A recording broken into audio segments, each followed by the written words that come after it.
Hello everybody and welcome to this lesson. Today we'll talk about the grammar translation approach. The name says quite a lot. It basically consists of picking up a dictionary, opening up a grammar book, selecting texts in both L1 and L2, and translating back and forth between both languages. This is, in very rough terms, what some of you have done with Latin and Greek at secondary school. And yes, it has to be admitted that many of us have done this in some way or another when learning English, building sentences by applying some grammar rule you have just learned, looking in a dictionary for any words that you don't know. The grammar translation approach is based on some principles. One of the basic principles is that similarities between the target language and the native language are important.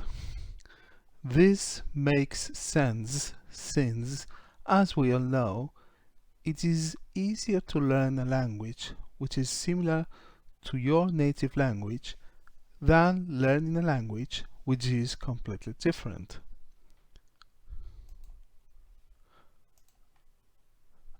Another principle is that it is possible to find native language equivalents for all the target language words and expressions. This is obviously not true, as we all know that there is always something lost in translation whenever we try to translate from one language to another. Regarding teaching, it is obvious that for the advocates of the grammar translation approach, grammar and vocabulary have to be taught explicitly and have to be learned in a deductive and conscious manner. In fact, learning about grammar and vocabulary should be the main activity in any lesson. It follows logically that correctness in the use of grammar and vocabulary is the only learning outcome being aimed at.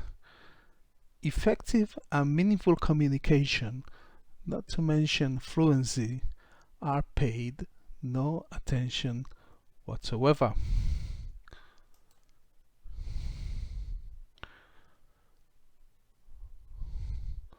What are the strengths and constraints of this approach?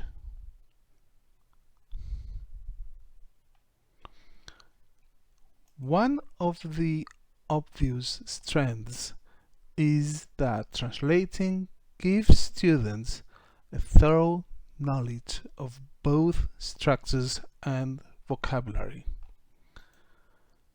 This begs the question of whether students are able to use those structures and those words correctly in any given context. Another strength could be that translating makes students particularly skillful in reading and writing. The opposite could be said, however, about the development of oral skills.